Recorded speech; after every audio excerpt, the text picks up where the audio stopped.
Hi guys, it's Mark Zickery, Mr. Sci-Fi, also known as Mark Zickery of Space Command. And I just wanted to check in with you because I just watched the movie Midnight Sky, and I wanted to give you some of my thoughts about it. Also, by the way, here's another really fun and appropriate for this review t-shirt that Into the AM sent me. So you can check out their stuff online, intotheam.com, and I think they make cool, neat stuff, especially for sci-fi guys like me. So but here we go. Midnight Sky. So many of you know it's George Clooney's new movie. I am not a fan of his Solaris. I thought it was we'll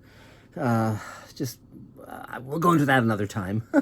But I didn't like it, and though I love the Russian one, the Tarkovsky version. So but this one looked really good in the trailers. I was very excited to see it. And now this review will have spoilers, so if you don't want to have the movie spoiled, I don't know, listen with half an ear. But the essential gag is that through something, Earth's atmosphere has turned poisonous, and a few survivors have headed to underground shelters, but that's only a temporary respite for them. And George Clooney, who's in one of the Arctic wastelands, he's an astronomer, and he manages to, he basically, there's little pockets of air still left, but not many, and they're closing up rapidly, and he is dying. He's on dialysis, and he elects to stay behind while everyone else heads off to their shelters and imminent deaths. But meantime, he's falling apart. But at the same time, there's been a moon discovered around Jupiter that has Earth-like conditions, and that's a little dicey. I mean, a moon that size to not be discovered until now, very, very dicey and unlikely. But be that as it may, so they send a mission to that planet, a 2-year mission, and they're coming back, but they don't know the Earth has become unlivable, and so he's trying to get the word out to them, but meantime, his equipment is not powerful enough to reach them, so he then has to take a trek to another more powerful observatory that has a radio telescope that will be able to communicate with them. Now, at the same time, this strange little girl named Iris has appeared, and he thinks she's been left behind because one mother was saying, "Where's my little girl? Where's my little girl?" And they said, "Well, she's on another helicopter and she'll be fine."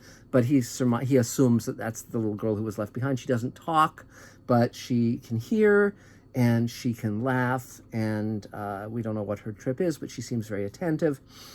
And so the two of them set off across the frozen wastelands. Now, I think anyone who is an Arctic explorer or a mountaineer in frigid climes will find this under-researched. Because first off, George Clooney does not wear snow goggles against snow blindness. He doesn't cover his face, nor does the little girl, so his beard gets frosted up. But he doesn't somehow, amazingly, he never gets frostbite, as Elaine pointed out to me, and it's just not really plausible the way they make their way across the frozen wastelands.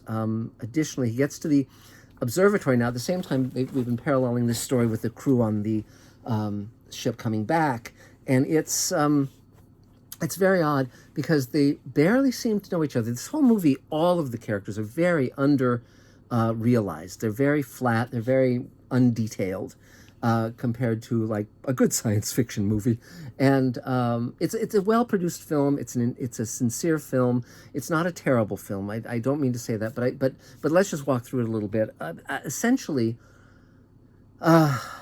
let's talk about the mission. Because The Martian is a great film, and that crew, they know each other, they joke with each other, they have a knowledge of each other's lives.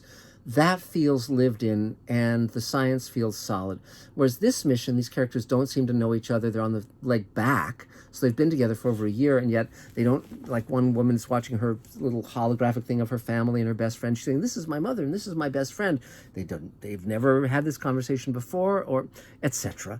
And it turns out that one of the female crew is pregnant from the commander of the ship, who's played by David Oyelowo, however you pronounce it, who also played a very similar role on Cloverfield Paradox.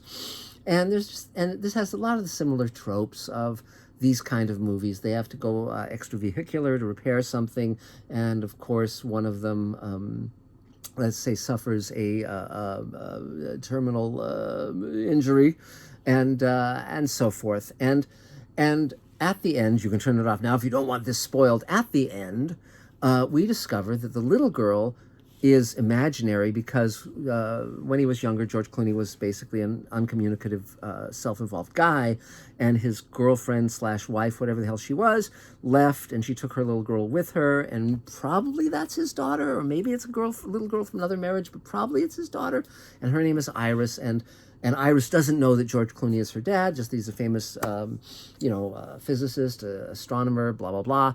And so she's the girl on the ship coming back. And so she and her mate decide to slingshot back using George Clooney's coordinates to get back to that moon and settle down there. And meantime, the other astronauts decide to come back to Earth, even though it's going to be their death pretty much, and maybe find their families if they can before they die. And George Clooney, of course, is going to die from his illnesses, but he gets to have a nice conversation with Iris, the grown-up version, who doesn't know that it's her dad, but they have a nice little talk anyway, and fade out. So the problem with this film, amongst the problems, Elaine had the solution to this film, which is that the couple going back to that Jovian moon, two people is not enough of a gene pool to get humanity to continue, and they're going to have a hell of a time on that planet, just the two of them. Meantime, all the people who've gone into underground living, they're doomed, and no one's helping them. So the better solution would have been, of course, for George Clooney's mission to be to alert this spaceship that there are people who can be offloaded onto the ship to slingshot back to the Jovian moon, and also find ways to keep the other survivors alive long enough to essentially send more ships out to that moon now that they know it's habitable. That would have given humanity a second chance. That would have given a major heroic mission, other than just a conversation at the end of our disparate characters, and it would have had a very different feel. Anyway, it's an ending I like better. Elaine likes better. You may like it better, but right now you get a feeling this entire movie could have been told in 30 minutes as a Twilight Zone episode or whatever, and you wouldn't have lost anything. So there you go. But it looks good, and they shot in the frozen wastes, and stuff happens. And George Clooney is definitely a memorable guy. Now, he has a younger actor play himself younger, whereas realistically, he still looks good enough where just, give himself a darker color hair and a longer haircut, and, maybe erasing a few wrinkles digitally, he could certainly have carried off the younger version of himself, and that, I think, would have worked just fine. But that's just me. But anyway, so that's where that stands. Now, additionally, beyond that, I'm catching up with Star Trek Discovery. I'm going to look into The Mandalorian. I'm going to be doing some reviews of some of those things soon. We're moving ahead very, very effectively and very quickly on Space Command now, so lots of stuff coming soon. There's a link down there where you can actually buy the download of the first hour for $5.99, and for a minimal amount of money, you can get downloads of the second hour when it's available shortly, and you can get DVDs and Blu-rays of the 2-hour pilot when they're available early spring. So do it. Every dollar goes to Space Command. Every dollar is used to get us to where we need to go. So that's about it for now. Thanks, guys. I hope you enjoy your Christmas, despite the challenges we're all encountering. I think we're all starting to see light at the end of the tunnel, thank God, and onward and on and upwards. So thanks a lot, and talk more soon. Bye.